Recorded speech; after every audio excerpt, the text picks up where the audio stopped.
নমস্কার। দৃশ্যকল্পে আপনাকে স্বাগত। সকলে নিশ্চয়ই ভালো আছেন। আমি পলাশ মুখোপাধ্যায় যাওয়া এবং খাওয়ার আরও একটি নতুন পর্ব নিয়ে যথারীতি চলে এসেছি আপনাদের কাছে। বেশ সকাল সকাল বেরিয়ে পড়েছি আজকে। ধরে নিয়েছি বেলঘরিয়া এক্সপ্রেসওয়ে। না, আজ ট্রেনে নয়, আজ আমরা যাচ্ছি আমার পক্ষীরাজে চেপে। আমরা বলতে আমার সঙ্গে আজ যুক্ত হয়েছে দুটি নতুন মুখ। এই দুজন হচ্ছে আমার বাল্যবন্ধু রাজিত এবং বিশ্বনাথ। আমরা তিনজনেই একই স্কুলে পড়াশোনা করতাম। পাশাপাশি নাটক, গান বাজনা, পত্রিকা প্রকাশ, বিভিন্ন অনুষ্ঠানের আয়োজন ইত্যাদি কাঁধে কাঁধ মিলিয়ে করেছি। আজ আবার বহু বছর পরে তিন বন্ধু মিলে বেড়াতে বেরিয়েছি।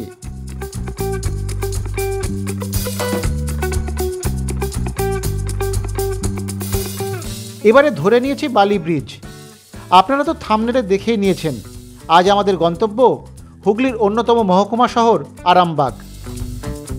আজ ঘুরে দেখব আরামবাগ শহর এবং লাগোয়া বেশ কিছু এলাকা।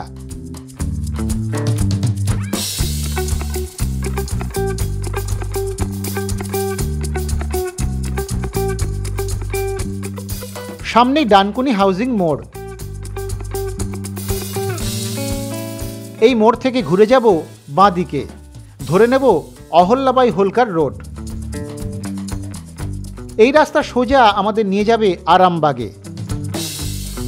প্রাচীন মন্দির, সুন্দর নদী, ছোট ছোট অরণ্য এবং গ্রাম বাংলার অসাধারণ প্রাকৃতিক সৌন্দর্য নিয়ে আজকের আরামবাগ ভ্রমণ কিন্তু দারুণ হবে, সেটা এখনই বলে দেওয়া যায়। আরামবাগ শহরের নামকরণ এবং তার ইতিহাস ভূগোল নিয়ে বেশ কিছু মনোগ্রাহী কাহিনী আছে। তার কিছু কিছু আলোচনা করব, তবে তার আগে প্রাতরাশ সেরে নিতে হবে। তাই হুগলির চণ্ডীতলা ছাড়িয়ে পথের ধারে একটি হোটেলের সামনে দাঁড়িয়েছি আমরা। হোটেলটি ছিমছাম।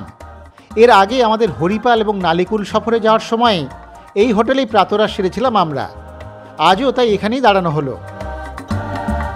মিনিট পাঁচেকের মধ্যেই আমাদের টেবিলে চলে এলো খাবার।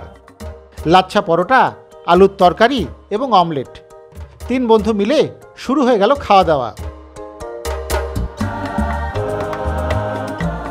ভালোই খেলাম। সকালে শুরুটা বেশ মন্দ হলো না। খাবারের দামও ঠিকঠাকই। আমাদের তিনজনের পড়ল 120 টাকা।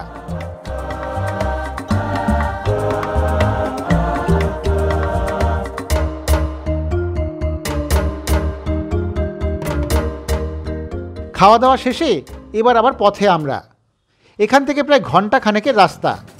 এবারে যেতে যেতে বলি আরামবাগ সম্পর্কে দু চার কথা। আরামবাগের আগেকার নাম জাহানাবাদ।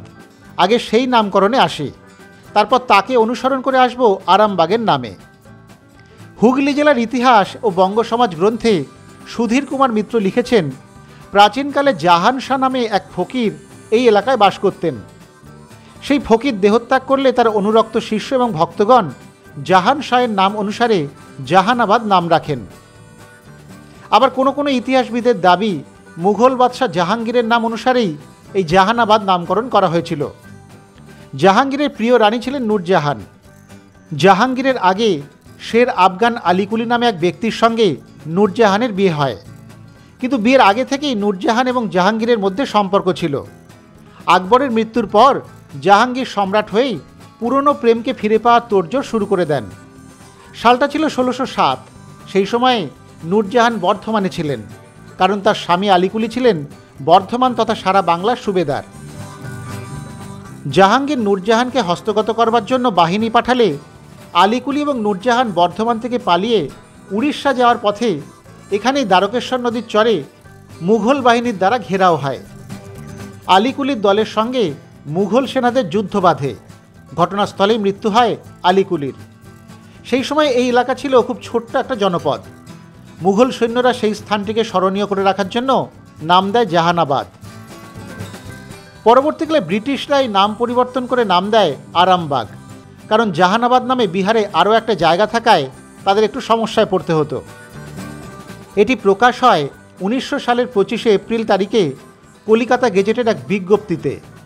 এই আরামবাগ নামকরণের কারণ হলো সেই সময় এখানে আরামবাগা নামে মুসলিমদের এক বিখ্যাত বাগান বাড়ি ছিল। সেই আরামবাগা থেকেই আরামবাগ নামকরণ হয়েছে। আবার কারো কারো মতে আপার মান্দারান বা মান্দারায়ের রাজধানী ছিল আরম্যনগর। এই আরম্যনগরের চতুর্দিক গড় এবং মান্দারা দুর্গ দিয়ে বেষ্টিত ছিল। যতদূর জানা যায় এই গড় এবং দুর্গ নির্মাণ করেছিলেন সুরবংশীয় রাজারা। পাশে এখন গড় মান্দারণের অস্তিত্ব রয়েছে। আপার মান্দারা বা মান্দারা ছিল আরম্যনগরের ভিতরের গড়। সেই আরম্যনগর থেকেও আরামবাগ নাম এসে থাকতেই পারে। কথা প্রসঙ্গে বলি, সাহিত্য সম্রাট বঙ্কিমচন্দ্র চট্টোপাধ্যায় কিন্তু এই আরামবাগের প্রথম মহকুমা শাসক ছিলেন।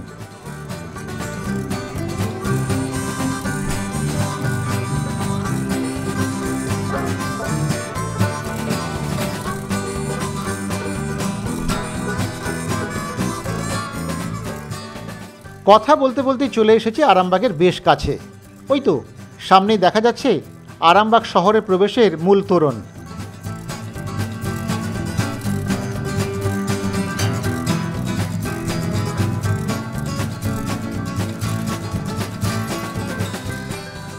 আমরা যেহেতু গাড়িতে এসেছি তাই আরামবাগ মূল শহরে ঢোকার আগে বাঁদিকে পারুল গ্রামে আগে ঢুকব।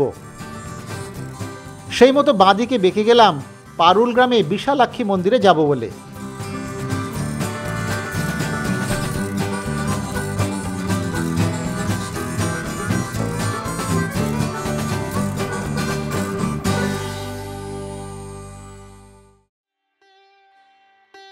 চলে এসেছি পারুল এবং বিক্রমপুর গ্রাম লাগোয়া এলাকায় থাকা শতাব্দী প্রাচীন বিশালাক্ষী মন্দিরের সামনে। বঙ্গীয় আটচালা স্থাপত্যের প্রভাব দেখা যায় এই মন্দিরের গঠনে। এই মন্দির নিয়ে অনেক গল্প প্রচলিত আছে। শোনা যায় রাজা বিক্রমাদিত্যের নামে এই গ্রামের নাম বিক্রমপুর, যাকে নিয়ে তালবেতাল গল্পে বর্ণিত মন্দিরই নাকি এই মন্দিরটি। তবে মন্দিরের বাইরে থাকা বোর্ড বলছে অন্য কথা। বিশালাক্ষী মাতার প্রতি উৎসর্গীকৃত এই মন্দিরটি রানীশ্বরের রাজা রঞ্জিত রায় এবং মাধবপুরের রায় রাজপরিবারের সঙ্গে ঘনিষ্ঠভাবে জড়িত। এই রাজকীয় বংশের কুলদেবী হিসেবেই দেবীকে পুজো করা হয়। সুন্দর শান্ত পরিবেশ, অসাধারণ টেরাকোটার কাজ লক্ষ্য করা যায় এই মন্দির গাত্রে। স্থানীয় কিংবদন্তি এবং ঐতিহাসিক বর্ণনা অনুসারে রাজা রঞ্জিত রায় দেবী বিশালাক্ষী দ্বারা স্বপ্নাদিষ্ট হয়ে এখানে তার মূর্তি স্থাপন করেছিলেন। জনশ্রুতি বিশালাক্ষী মাতা তার কন্যা হিসেবেও জন্মগ্রহণ করেছিলেন। মন্দিরের বর্তমান কাঠামোটি 1859 সালে মাধব রায় পরিবারের পৃষ্ঠপোষকতায় বিশেষ করে জমিদার শান্তিরাম রায়ের দ্বারা নির্মিত হয়েছিল। স্থাপত্যের দিক থেকে মন্দিরটি ঐতিহ্যবাহী আটচালা শৈলীর একটি চমৎকার উদাহরণ, যার সম্মুখভাগে বিশেষ পোড়ামাটির কাজ রয়েছে। এর কাঠামো মেদিনীপুরের বিখ্যাত মন্দিরগুলির সঙ্গে সাদৃশ্যপূর্ণ এবং সেই সময়ের শৈল্পিক উৎকর্ষ প্রতিফলিত হয়। তবে সাম্প্রতিক সময়ে পোড়ামাটির কাজ রঙিন করা হয়েছে এবং মন্দিরের সূক্ষ্ম শৈল্পিকতা তাতে উল্লেখযোগ্যভাবে ক্ষতিগ্রস্ত হয়েছে, যার মূল নান্দনিক এবং ঐতিহাসিক আকর্ষণও হ্রাস পেয়েছে। এশিয়াটিক সোসাইটি অব বেঙ্গল দ্বারা প্রকাশিত ডেভিড জে ম্যাকাচিয়নের বেঙ্গলের শেষ মধ্যযুগীয় মন্দিরেও এই মন্দিরটি নথিভুক্ত করা আছে।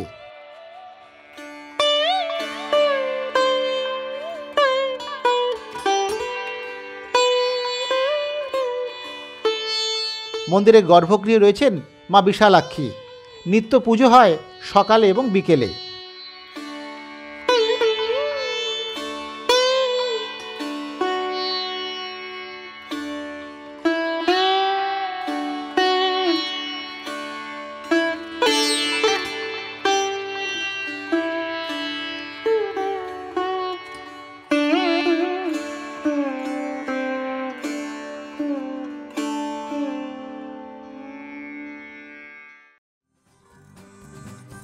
বিশালাক্ষী মন্দির দেখে রওনা দিলাম এখান থেকে।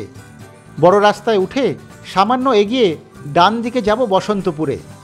তবে যাওয়ার আগে বলে দিই, পারুল গ্রামে আরও একটি দারুণ মন্দির আছে, রঘুনন্দন মন্দির। আটচালা সেই মন্দিরের টেরাকোটার কাজও অসাধারণ, কিন্তু কোনো এক অজ্ঞাত কারণে সেই ছবিটি আমাদের ক্যামেরাতে ঠিকঠাক আসেনি, তাই আপনাদের দেখাতে পারলাম না, খুব দুঃখিত। আপনারা পারুল গ্রামে এলে চক্রবর্তীদের রঘুনন্দন মন্দিরটিও কিন্তু দেখে যাবেন একবার।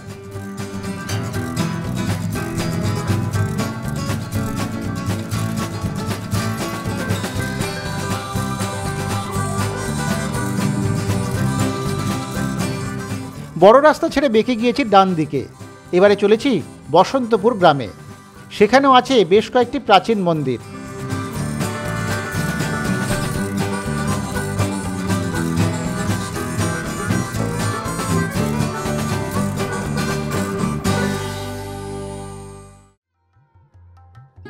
চলে এসেছি বসন্তপুর গ্রামে।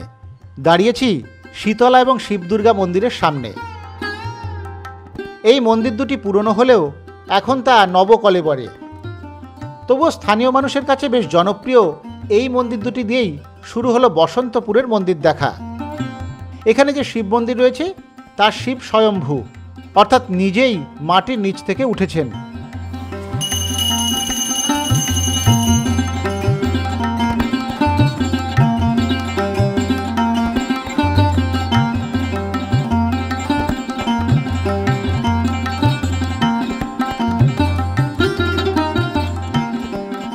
পাশেই রয়েছে দুর্গা মণ্ডপ, সেখানে দুর্গাপুজো হয়।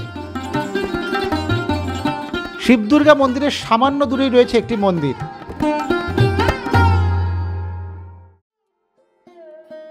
দালান শৈলীর এই মন্দিরটি শুনলাম রাধা মাধবের।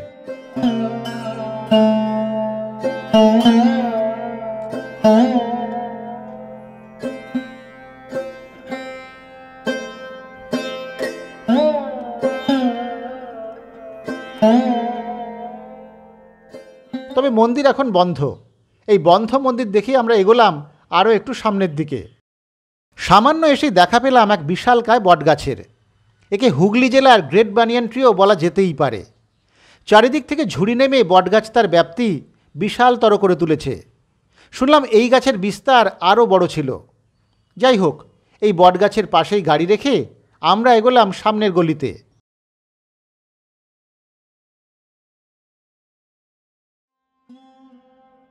একটু হেঁটেই ডান দিকে নজরে পড়ল একটি মন্দির। শুনলাম এটি রাধা রমন মন্দির। মন্দিরটি ৮ চালা ঘরানার, প্রচুর ঘরবাড়ির মধ্যে। এই মন্দির দেখাশোনা করে চট্টরাজ পরিবার। এই ধরনের মন্দির এই গ্রামে কিন্তু বেশ কয়েকটি আছে।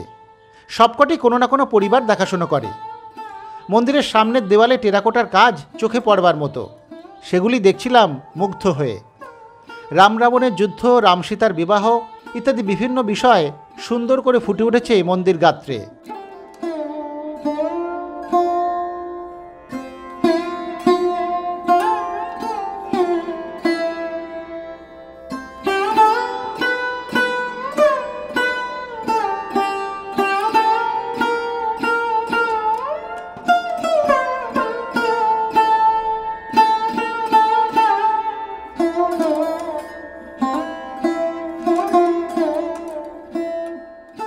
রাধারমন মন্দিরের প্রায় পাশেই গলির মধ্যে আরও একটি মন্দির। এটি হলো রাধা গোবিন্দ মন্দির। এই মন্দিরও একই ৮ চালা ঘরানায় তৈরি। এই মন্দিরেও একই ধরনের সামনের দেওয়ালে সুন্দর পোড়ামাটির কাজ লক্ষ্য করা যায়। এই মন্দির দেখাশোনার দায়িত্বে আছে মুখোপাধ্যায় পরিবারের সদস্যরা। তবে এই সব মন্দিরে এখন শয়নে রয়েছেন দেবতা, তাই বিগ্রহ দেখবার কিন্তু উপায় নেই।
রাধা গোবিন্দ মন্দির থেকে সামান্য এগোলাম। পুকুর পাড়ে বাঁশবাগানের মধ্যে দিয়ে সুন্দর রাস্তা বা গলিপথ।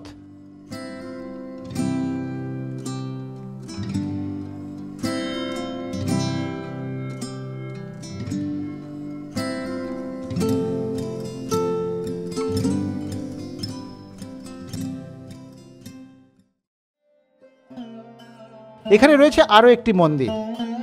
এটি হলো রাধা বিনোদ মন্দির। এটা অবশ্য দালান শৈলীর, সামনে একটা নাটমঞ্চও রয়েছে। তবে এই মন্দিরও এখন বন্ধ। এর গায়ে অবশ্য তেমন কোনো শিল্প নিদর্শন চোখে পড়ে না। পরপর 3টি মন্দির দেখে এবারে আরও একটু এগোনো যাক সামনের দিকে। সামনে রয়েছে আরও একটি মন্দির, এবারে সেটাই দেখার পালা।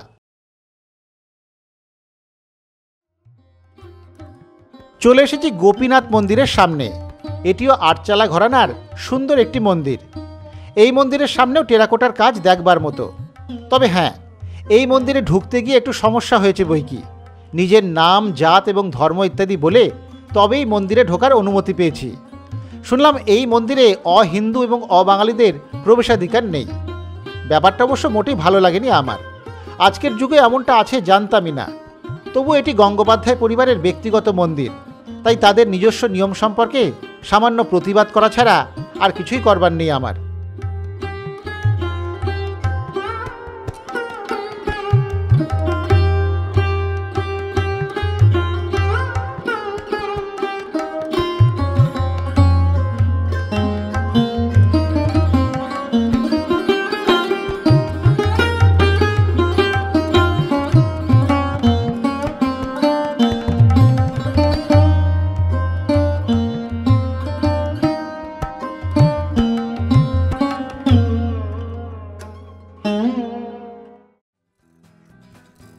এবারে বেরোলাম এখান থেকে, যাব পাশের গ্রাম তেঘরিতে। তবে এই যাওয়ার রাস্তাটি কিন্তু বেশ সুন্দর, সবুজের মধ্যে দিয়ে চলেছি আমরা।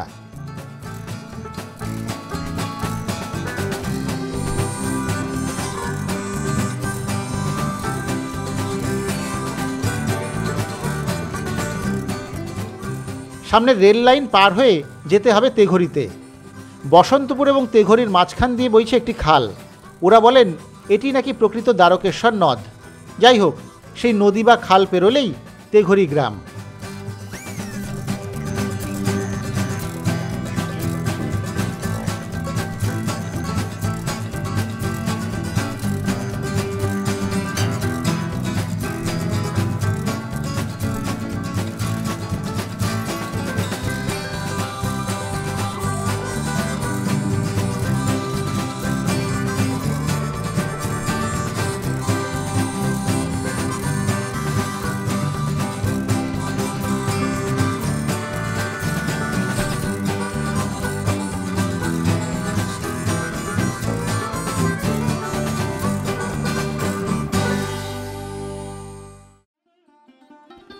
চলে এসেছি তেঘরি গ্রামে অন্নপূর্ণা মন্দিরের সামনে। রাস্তার ধারেই থাকা এই মন্দির এই এলাকায় বেশ জনপ্রিয়। পুরনো মন্দির হলেও এখন অন্নপূর্ণা মন্দিরে ঝকঝকে নতুন রূপ। সকাল 11টাও বাজেনি, এর মধ্যেই মন্দির বন্ধ করে চলে যাচ্ছিলেন পুরোহিত মহাশয়। আমরা গিয়ে অনুরোধ করতে দেখবার সুযোগ পেলাম। মন্দিরের ভিতরে অন্নপূর্ণার বিগ্রহ, পাশে ভিক্ষাপাত্র নিয়ে শিব।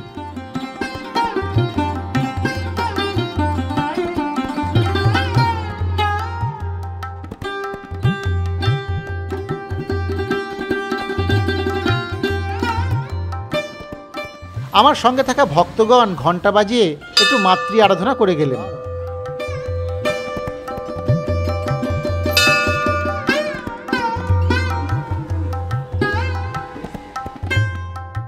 অন্নপূর্ণা মন্দিরের সামনে একটা ছোট্ট শিব মন্দির, তার সামনে আবার একটি নাটমঞ্চ।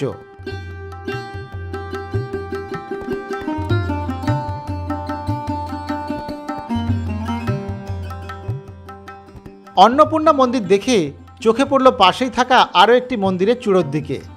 এটি অবশ্য বড় পাঁচিলে ঘেরা একটি আমবাগানের ভিতরে। এই মন্দিরের পরিবেশটি খুব সুন্দর লাগলো আমার। শুনলাম এটি স্থানীয় মজুমদার পরিবারের ব্যক্তিগত মন্দির। কয়েকশো বছরের পুরনো মন্দির। পুরনো কাঠামো প্রায় ভঙ্গুর হয়ে যাওয়ায় নতুন করে সংস্কার করে এমন ঝকঝকে সুন্দর রূপ দেওয়া হয়েছে। এটি হলো কৃষ্ণ রায়জিউ মন্দির। সুন্দর শান্ত সবুজ পরিবেশে এই মন্দিরেও রয়েছে আধুনিক টেরাকোটার কাজ।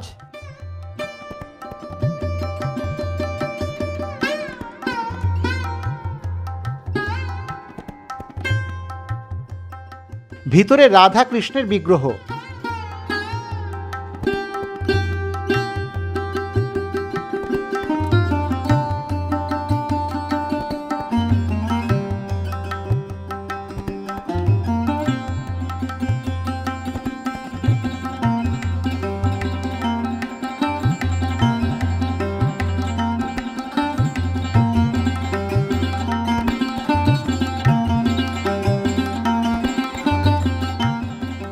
বাইরে একদিকে একটা শিবলিঙ্গ, অন্য পাশে মা মনসা।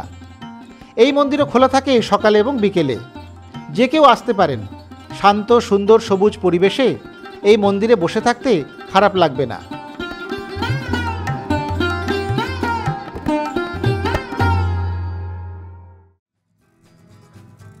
তেঘরির কৃষ্ণরায়জিউ এবং অন্নপূর্ণা মন্দির দেখে এবার রওনা দিলাম আমরা যাচ্ছি আরামবাগ শহরের একেবারে মাঝামাঝি জায়গায়।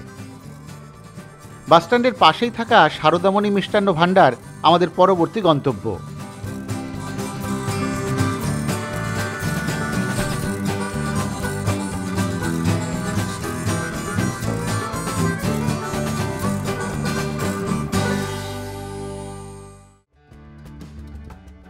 চলে এসেছি আরামবাগ বাসস্ট্যান্ডের পাশেই থাকা সারদামণি মিষ্টান্ন ভাণ্ডারের সামনে।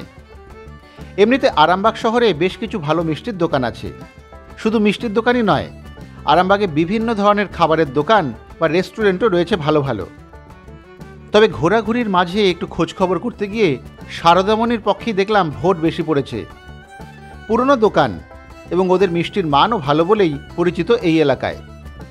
যাই হোক, আমরা সারদামণিতে দুটি জনপ্রিয় মিষ্টির কথা ওদেরকে জানালে ওরাই পছন্দ করে দিলেন ওদের দুটি মিষ্টি, মিল্ক কেক এবং বম্বে রোল। এই দুটি মিষ্টি এমনিতে বেশ কমন, প্রায় সব জায়গাতেই মেলে। তবে আরামবাগের এই জনপ্রিয় দোকানে এই দুটি মিষ্টি কেমন কি হবে সেটা অবশ্য চেখে দেখার পরই বলা যাবে। এই মিষ্টি কিন্তু আমরা এখানে খাবো না, নিয়ে নেওয়া হয়েছে। যথারীতি কোনো নিরিবিলি সুন্দর জায়গাতে খাওয়া হবে।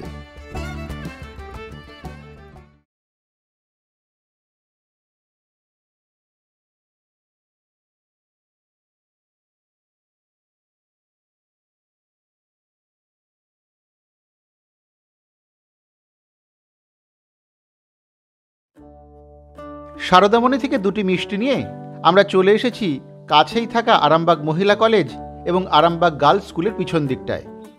এখানে বাঁধের ওপাশে নিরিবিলি সুন্দর জায়গা। এবারে একটু প্রকৃতির সঙ্গে সময় কাটাবো আমরা।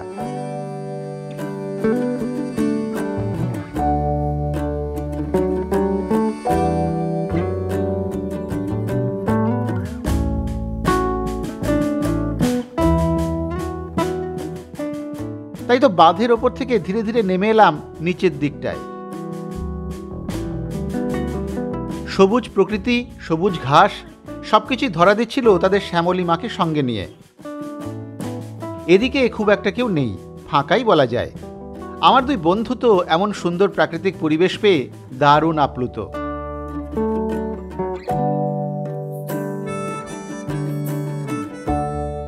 এবারে চলুন পাশেই থাকা নদীটা একটু দেখে আসা যাক।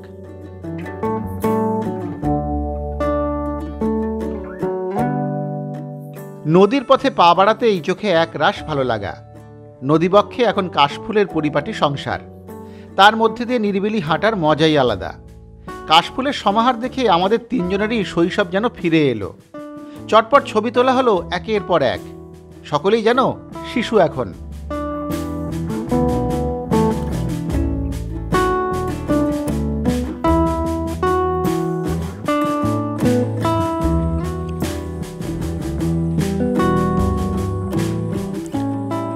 আমরা এসেছি, আজ তো বিশ্বকর্মা পুজো, মানে দুর্গা পুজো প্রায় শুরু হয়ে গেলই বলা যায়। একটা শারদীয় আবহ। তো সেই শারদীয় আবহে শরতের যে চিহ্নগুলি আমাদের সবচেয়ে মনে দাগ কাটে, আমাদের বাঙালি মনের মণিকোঠায় সযত্নে রক্ষিত রয়েছে যুগ যুগ ধরে, তার মধ্যে একটা হচ্ছে কাশফুল। এখানে এসে কাশফুল দেখে মোহিত আমরা। একেবারেই নদীর ধারে, দ্বারকেশ্বর নদীর চড়ায় কাশফুলের বাগান, তার মধ্যে দিয়ে পায়ে চলা পথ, অসম্ভব সুন্দর একটা জায়গা, দারুণ। এই কাশের বাগানের মধ্যে দিয়ে হাঁটতে হাঁটতে যাওয়া, এই যে কি মজা, মানে এটা না আসলে বোঝানো মুশকিল। আমাদের তো অসম্ভব ভালো লাগছে। আমার দুই যে সঙ্গী, দুই বন্ধু, তারা তো একদম গিয়ে নদীর ধারে খুব হুটোপাটি শুরু করে দিয়েছে। আমি একটু টুকটুক করে একা একা একটু কাশবনের মধ্যে দিয়ে হাঁটছিলাম। একটু নস্টালজিক লাগছিল, এত সুন্দর একটা জায়গা, এটা খুব ভালো, মানে দারুণ একটা আবহ।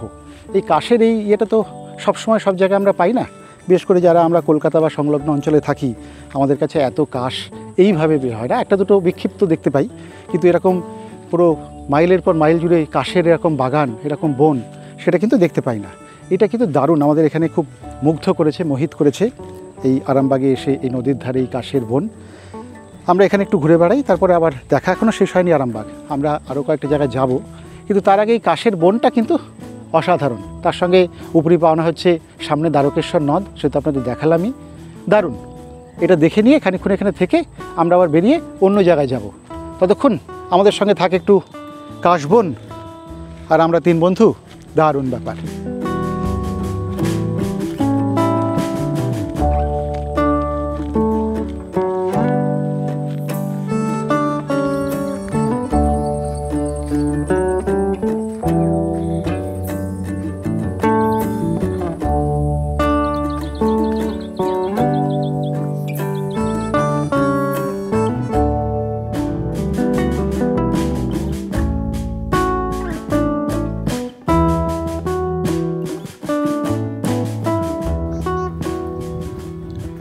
কাশের বন পেরোলেই দ্বারকেশ্বরের জলধারা। বর্ষার সময় তো জল একটু বেশি, তা নইলে এই নদী শুকনোই থাকে। তবে জল থাকাতে দারুণ লাগছিল নদীটাকে আজ। থুড়ি, একে তো নদী বলা যাবে না, এ তো নদ।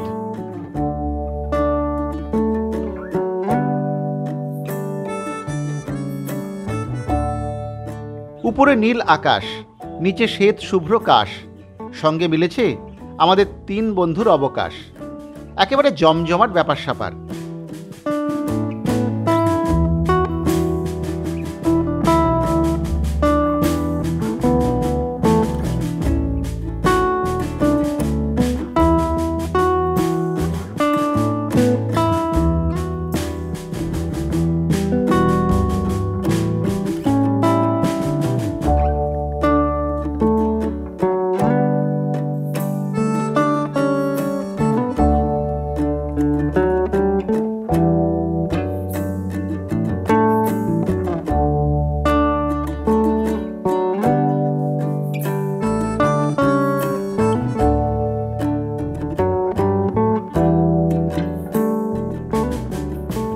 এই জায়গা ছেড়ে যেতে মন চাইছিল না কারোরই। তবু আগামীতে আরও কোনো সুন্দরের টানে এবার এখান থেকে বিদায় নিতেই হয়। সকলেই ফিরে চললাম কাশবন ছেড়ে।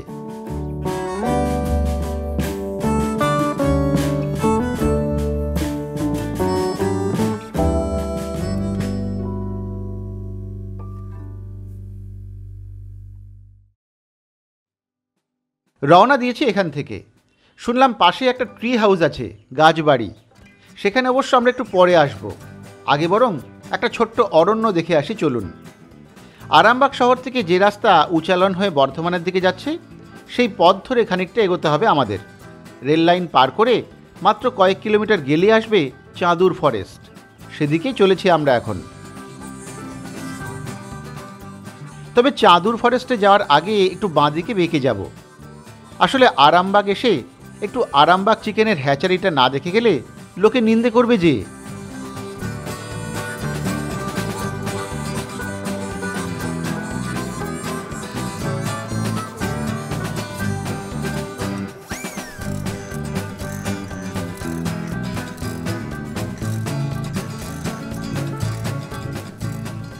এই তো চলে এসেছি চাঁদুর গ্রামে পল্লীশ্রী নার্সারির সামনে।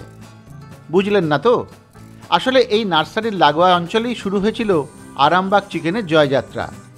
এখন অবশ্য এখানে মুরগি পালন আর হয় না। বিরাট এলাকা জুড়ে এখন গাছগাছালির বিস্তার। এদিকে আরামবাগ চিকেন ছড়িয়ে পড়েছে গোটা দেশে। তবুও আরামবাগে এসে আরামবাগ হ্যাচারির উৎপত্তিস্থল না দেখে গেলে একটু কিন্তু রয়েই যেত।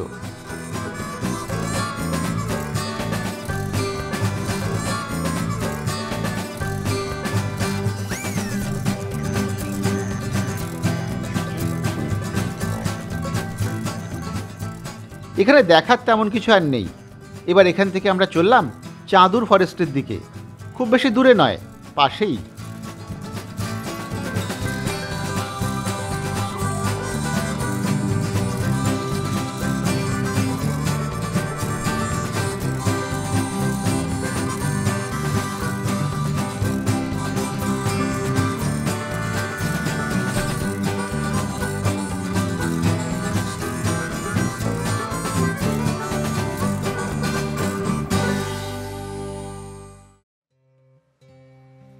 চলে এসেছি চাঁদুর ফরেস্টে। বড় রাস্তা থেকে সামান্য ভেতরে ঢুকেই এই অরণ্যের বিস্তার। বাইরে থেকে বোঝার উপায় নেই ভেতরে এমন একটা অরণ্য আছে। চলুন না এগোনো যাক চাঁদুর ফরেস্টের ভিতরে। জঙ্গলের মধ্যে দিয়ে পায়ে চলা পথ চলে গিয়েছে কোন সুদূরে। এই ফরেস্টের পাশ দিয়ে বয়ে গিয়েছে দ্বারকেশ্বর নদ, তবে সেটা একটু দূরে। আমরা তো এইমাত্র দ্বারকেশ্বর দেখিয়ে এলাম, তাই নদীর দিকে না গিয়ে একটু জঙ্গলের পথ ধরেই হাঁটার মজা নিচ্ছিলাম তিনজনেই। হুগলি জেলার আরামবাগের অন্যতম জনপ্রিয় পর্যটন কেন্দ্র হল এই চাঁদুর ফরেস্ট। দ্বারকেশ্বর নদীর তীরে কয়েক কিলোমিটার এলাকা জুড়ে এই বনাঞ্চল গড়ে উঠেছে। প্রায় 100 একর জমি জুড়ে রয়েছে এই বনাঞ্চল। সবুজের সমারোহ এখানে। এলাকা জুড়ে রয়েছে অরণ্যের স্বাভাবিক চেনা নিস্তব্ধতা। বনভোজনের জন্য প্রতি বছরই বিভিন্ন জায়গা থেকে অসংখ্য মানুষ চাঁদুর ফরেস্টে আসেন। চাঁদুর ফরেস্টের এই নিজস্বতা বজায় রাখতে এবং প্রাকৃতিক পরিবেশ বাঁচাতে সতর্ক থাকে বন দফতরও। বেশ কিছু বিধিনিষেধ মানার পাশাপাশি বন দফতরের অনুমতি নিয়েই বনভোজন করতে হয় পর্যটকদের। তবে ওই সময়টুকু বাদ দিলে বাকি সারা বছরই নিশ্চুপ থাকে এই চাঁদুর বন। শুধু মাঝে মধ্যে নিস্তব্ধতা ভাঙায় পাখির ডাক। আমাদের কিন্তু এই ছোট্ট ফরেস্টটি বেশ পছন্দ হয়েছে। এখানেও ছবি তোলা হলো 3 বন্ধুর।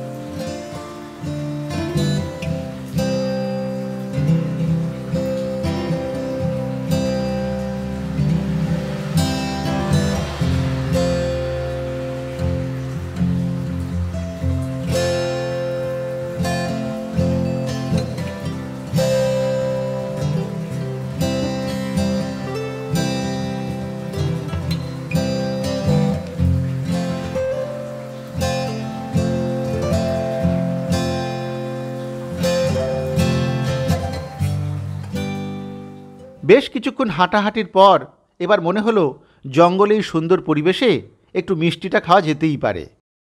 খোলা হোক তবে মিষ্টির বাক্স।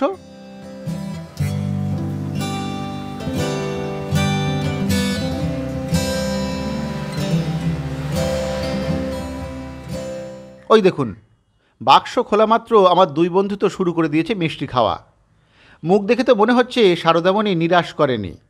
এবারে তাহলে আমাকে একটু খেয়ে দেখতে হয়।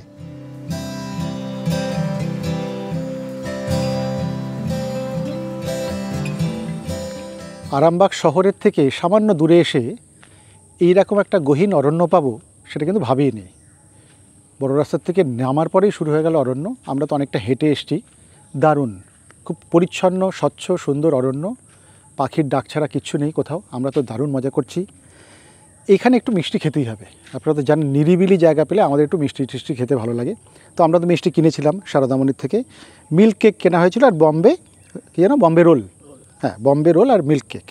তো ওরা তো খেয়েছে, আপনি দেখলেন। আমিও একটু খাই মিল্ক কেকটা। মিল্ক কেক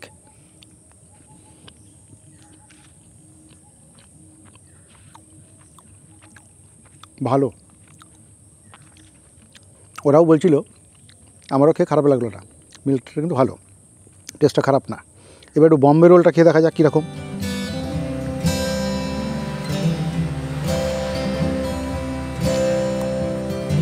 বম্বে রোলটিও ভালো, কম মিষ্টি কিন্তু ভালো, খারাপ না। মোটমাট দুটো মিষ্টি ভালো। আর সবচেয়ে ভালো এই পরিবেশ, এই আবহ, এইটা অপ্রত্যাশিত ছিল। আমি তো আরামবাগের ওপর দিয়ে বহুবার যাতায়াত করেছি, কিন্তু এইরকম একটা অরণ্য যে এরকম রয়ে গিয়েছে লুকিয়ে, সেটা কিন্তু এখানে না এসে খোঁজখবর না করলে জানাই হতো না। আমরা খুব ভালো ঘুরলাম, দারুণ ইয়ে করেছি। খাওয়া দাওয়া সেরে আরামবাগ ভ্রমণ আমাদের প্রায় শেষ পর্যায়ে। হ্যাঁ, কিন্তু আরামবাগ ভ্রমণ শেষ পর্যায়ে মানে কিন্তু প্রথম পর্ব। আরামবাগের কিন্তু আরও কিছু দেখার আছে, সেগুলো আমরা দেখব। তো আপাতত আমরা এখানে শেষ করব, এখান থেকে রওনা দেব খাওয়া দাওয়া সেরে। তারপর আমাদের আরামবাগ ভ্রমণ চলতে থাকবে, পরের পর্বে সেটা হয়তো আসবে। আপাতত একটু মিষ্টি খাওয়া হোক এই অরণ্যে দাঁড়িয়ে সকলের সঙ্গে।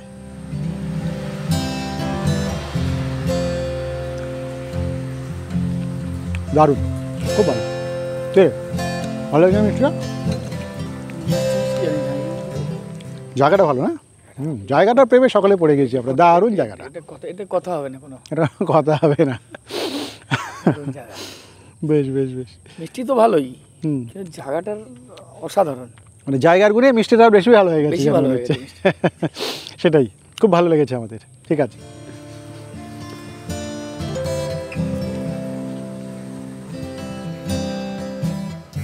দুটি মিষ্টির দাম 10 টাকা করে পিস, দুটি কিন্তু বেশ ভালো খেতে।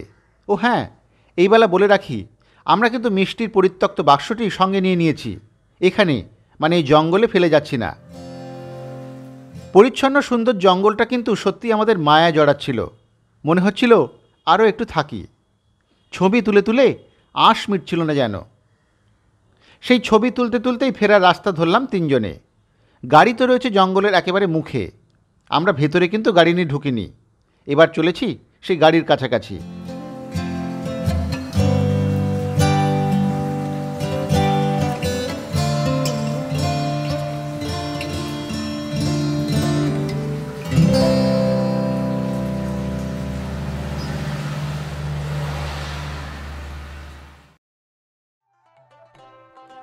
চাঁদুর ফরেস্ট দেখে এবার রওনা দিয়েছি আবার। এবারে যাব আরামবাগ শহরের লাগোয়া আরও কিছু জায়গাতে। থাকবে আরও দুটি বন, প্রাচীন মন্দির, অসাধারণ একটা বিকেল এবং দারুণ একটা মধ্যাহ্নভোজ। তবে তার আগে দেখে নেব ট্রি হাউস, সেটা আমাদের যাওয়ার পথেই পড়বে। তবে এসবই আসবে আগামী পর্বে। আমাদের আরামবাগ ভ্রমণ কিন্তু এখনও শেষ হয়নি, এখনও অনেক কিছু দেখা বাকি আরও খাওয়া দাওয়াও, সে সবই থাকবে পরের পর্বে। আরামবাগে যাতায়াত এবং থাকা খাওয়ার বিষয়েও দ্বিতীয় পর্বেই বিস্তারিতভাবে সব বলে দেব। এখন শুধু এটুকুই বলি, আরামবাগে বাস এবং ট্রেন দুইভাবেই খুব সহজেই আসা যায়। আজ তাহলে এই পর্যন্তই থাক, আবার ফিরে আসছি আগামী বুধবারে আমাদের 3 মূর্তির আরামবাগ ভ্রমণের দ্বিতীয় পর্ব নিয়ে, যেখানে আরও কিছু অসাধারণ সুন্দর জায়গাতে যাব আমরা। দেখতে ভুলবেন না কিন্তু। ততক্ষণ সকলেই সুস্থ থাকুন, ভালো থাকুন, এভাবেই দেখতে থাকুন দৃশ্যকল্পের চ্যানেল ও যাওয়া এবং খাওয়া।